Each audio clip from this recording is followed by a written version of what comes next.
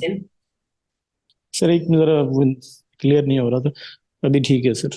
وعن ابن عباس رضی اللہ تعالی عنہما عن النبی صلی اللہ علیہ وآلہ وسلم قال فی الذی سقط عن راحلته فمات فما تغسلوه بماء وسدر وكفنوه في وکفنوہ سوا وکفنوہ وكفنوه وکفنوہ وكفنوه في ثوبين احسن، متفق علیہ. متفق علیہ. عبداللہ ابن عباس رضی اللہ تعالی عنہما حبر الامہ مفسر القرآن سے روایت ہے، بیان کرتے ہیں ان النبی صلی اللہ علیہ وسلم قال، بے شک نبی علیہ الصلوۃ والسلام نے فرمایا، فی الذی، اس شخص کے بارے میں، سقط عن راحلتی، جو اپنی سواری سے گر گیا تھا، سقط گر گیا تھا، عن راحلتی، اپنی سواری سے، حج میں تھا، یعنی احرام اس نے باندھا ہوا تھا اور حج کے لیے تھا، فمات، اور فوت ہو گیا. آپ نے فرمایا اغسلوہ، یہ غسل یغسل سے فعل امر ہے، اغسل اغسلا اغسلو، اغسلوہ، اسے غسل دے دو، بماء وسدر، بیری اور پانی سے، یعنی بیری کے پتے ملا کر اور پانی کو اس کو غسل دے دو، وکفنوہ، اور اسے کفن دے دو، فی ثوبین، دو چادروں میں، متفق علیہ، یہ حدیث متفق علیہ. اس حدیث کو یعنی اس حدیث کے اندر جو مسئلہ بیان ہوا ہے وہ یہ ہے کہ اگر کوئی حالت احرام میں فوت ہو جائے، اگر کوئی حالت احرام میں فوت ہو جائے تو اس کے ساتھ کیا کیا جائے گا، اس کے ساتھ کیا معاملہ ہوگا، یہ اس چیز کے بارے میں حدیث کو یہاں ذکر کیا گیا ہے. تو یہ صحابی تھے، اصل میں یہ حج کے لیے آئے تھے، تو اپنی سواری سے، اس کی سواری بدکی یا جو بھی ہوا، سواری سے گرے اور ان کی گردن ٹوٹ گئی جس سے یہ فوت ہو گئے تھے.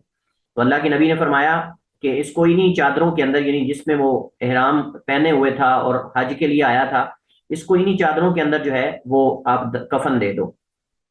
اور اس حدیث کے اندر یہ بھی موجود ہے، آپ نے فرمایا کہ وَكَفِّنُوا فِي ثَوْبَيْنِ وَلَا تُحَنِّطُوا، لیکن اسے حنوط نہ لگاؤ، یعنی اسے خوشبو نہ لگاؤ، اور اسی طرح وَلَا تُخَمِّرُوا رَأْسَهُ، اس کے سر کو نہ ڈانپو، فَإِنَّهُ يُبْعَثُ يَوْمَ الْقِيَامَةِ مُلَبِّيًا، کیونکہ یہ قیامت کو اس حال میں اٹھایا جائے گا کہ تلبیہ پڑھ رہا ہوگا، اللہ اکبر، یعنی اس اچھے عمل میں. اس وجہ سے علماء کرام فرماتے ہیں کہ انسان کو اچھے اعمال کثرت سے کرنے چاہیے تاکہ خاتمہ اچھا ہو، تاکہ خاتمہ جو ہے وہ خیر پر ہو.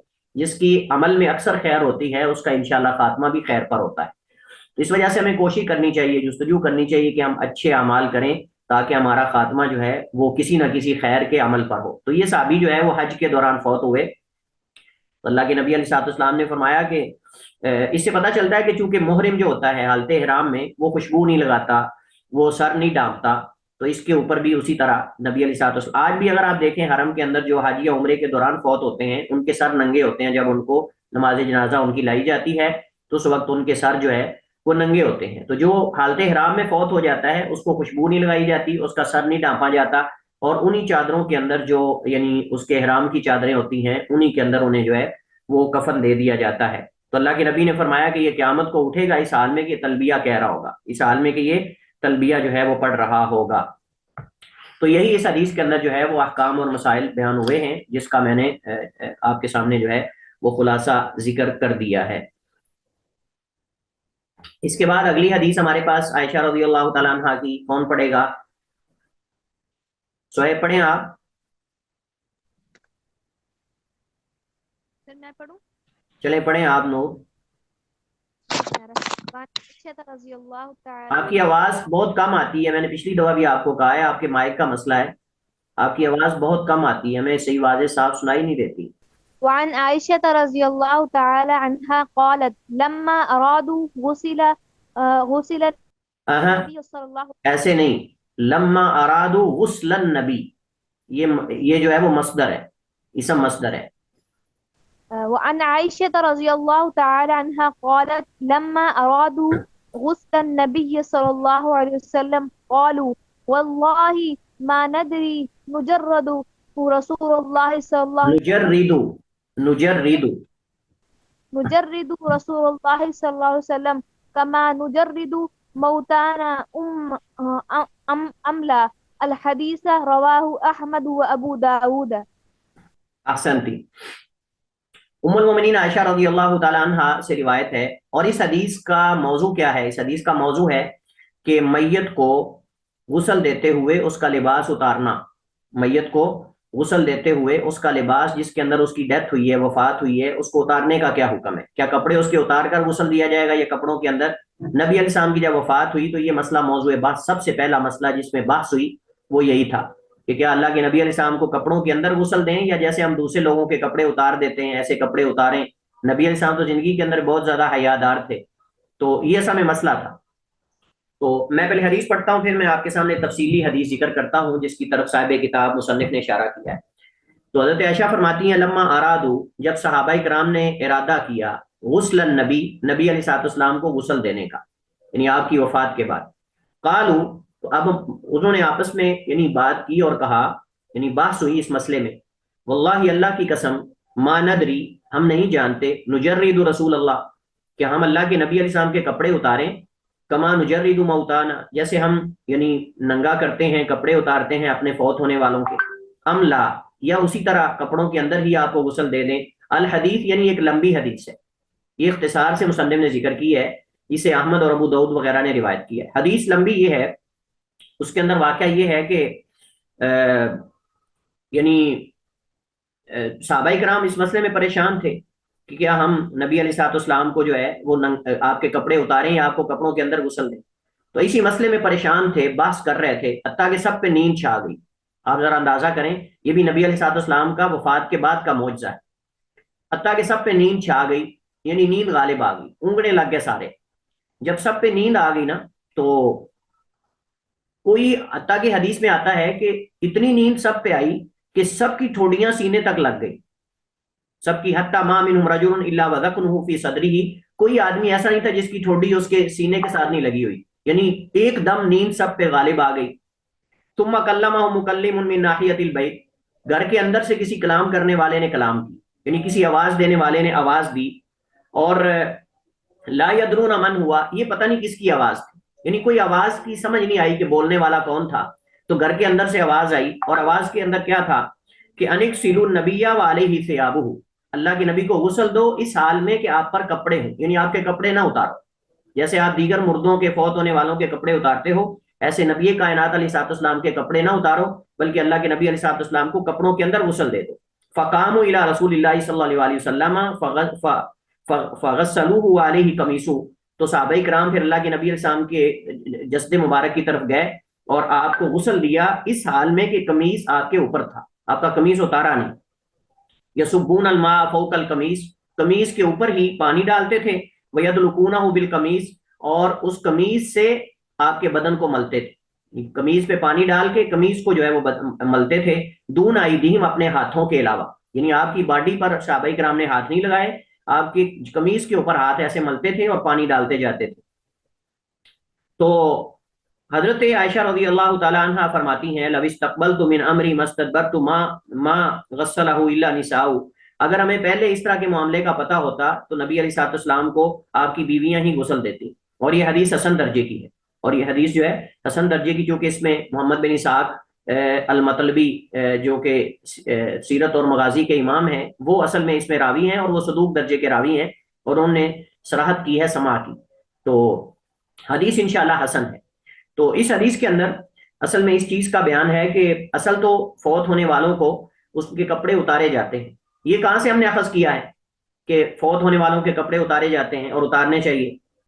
سر کیونکہ غسل کرتے وقت اتار کے ہی غسل کرتے ہیں. نہیں، دیکھیں آپ غور کریں، انہوں نے صحابہ نے کہا نا واللہ ما ندری، اللہ کی قسم ہم نہیں جانتے، نجرد رسول اللہ کما نجرد موتانا، کیا ہم اللہ کے نبی علیہ السلام کو ایسے یعنی آپ کے بدن کو ننگا کریں، کپڑے اتاریں جیسے ہم اپنے فوت ہونے والوں کے اتارتے ہیں، جیسے ہم اپنے مرنے والوں کے اتارتے ہیں. اس کا مطلب صحابہ کرام کے ہاں معروف کیا تھا؟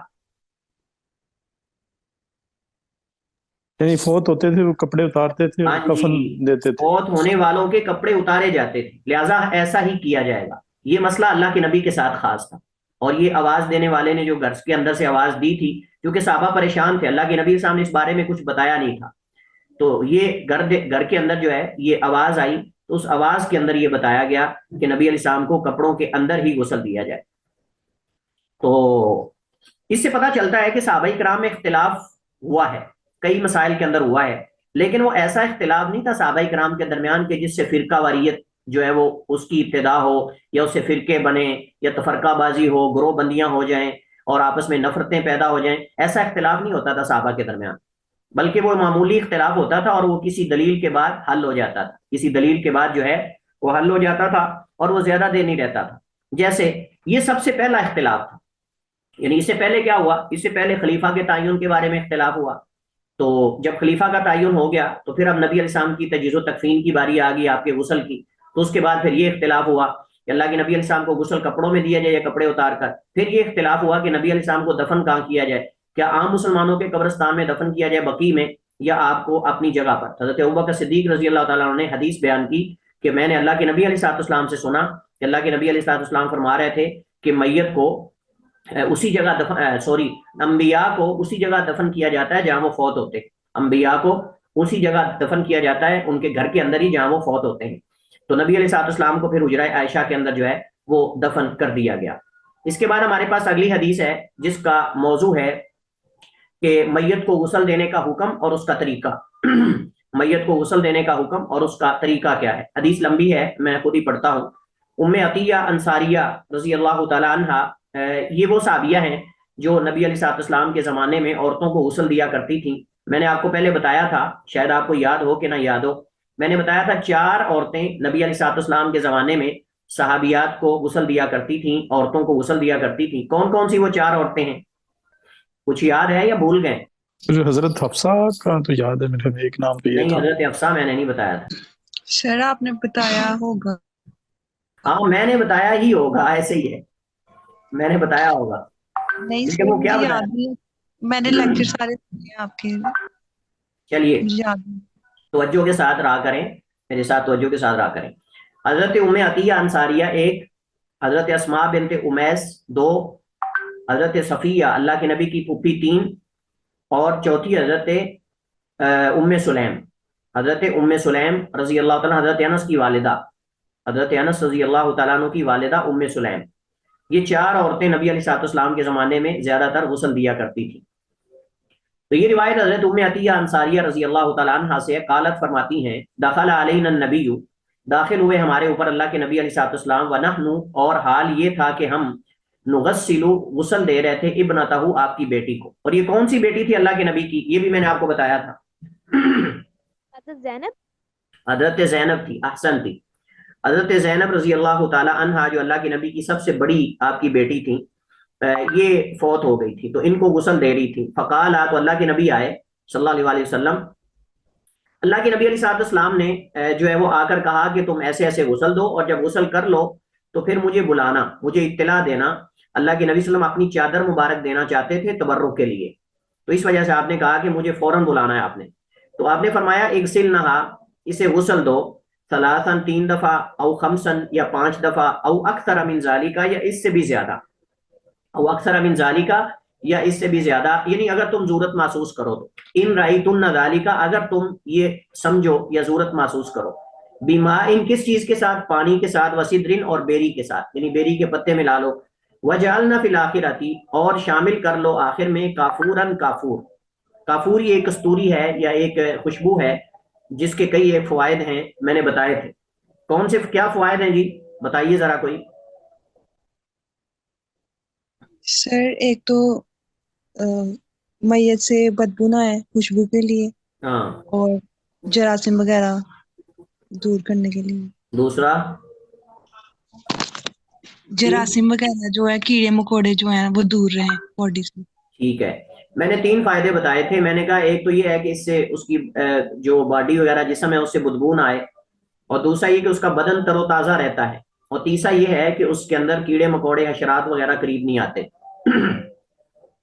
او شیء من کافور، یا کافور کا کچھ حصہ، یعنی آپ نے یا کافور کا لفظ بولا یا شیء من کافور کہا، یعنی راوی کو اس میں شک ہے، یا کچھ حصہ ملا لو۔ فلما فرغنا، پس جب ہم فارغ ہو جائیں، آذن نہ ہو، تو آپ کو اطلاع دیں، یعنی اللہ کے نبی نے ہمیں ایسے ایسے کہا کہ جب ہم فارغ ہو جائیں تو ہم اللہ کے نبی کو اطلاع دیں۔